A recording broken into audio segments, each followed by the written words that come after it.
This is Tom Dillon, the Lifetime Liberal, and today is Thursday, June 8th, 2017. The title of this rant will be, Will 4 years of RussiaGate tilt the 2018 election, even though it will only be 2 years between now and then.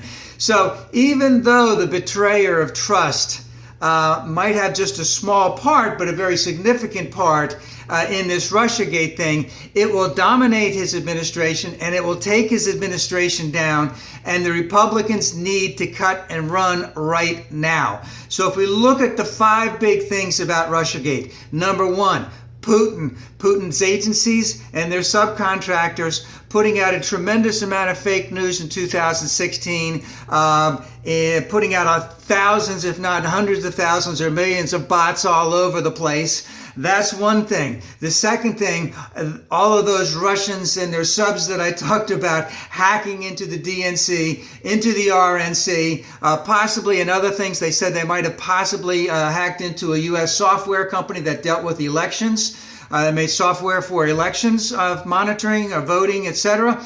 And that information that they had given to WikiLeaks, and then it's selectively released at certain times when it was most appropriate, which would indicate that someone from the United States or some type of U.S. citizen who knew about elections, etc., knew the exact right time to be leaking certain amounts of information.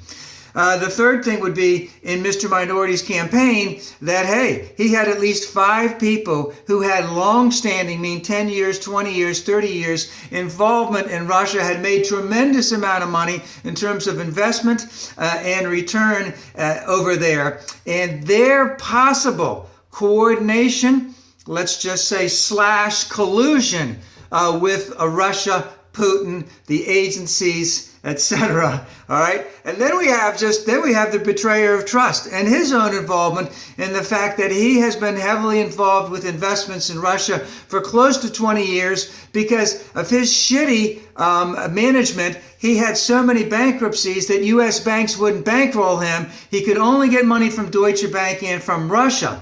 So that's why we need to know what his taxes are. We need to know how much he owes these people. We need to know if there's more to it than just the money. Do they have something else on them?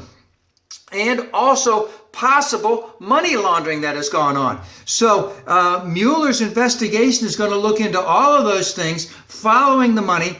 And the biggest thing that's going on right now with the Comey testimony that's going on pretty soon is, was there directly on the betrayer of trust part, a cover-up, obstruction of justice. So, but what's happening is the Republicans, they can't hang with this shit anymore. They got to cut and run. His poll numbers are well below 40 right now, in that 36 to 39%. That we don't see them going too much further ahead. If they can get rid of Obamacare, which is popular right now, which won't be good for them to get rid of it. If they can get tax reform, which if it's only going to be huge tax cuts for the rich, which really that's all the repeal of Obamacare is, also tax cuts for the rich.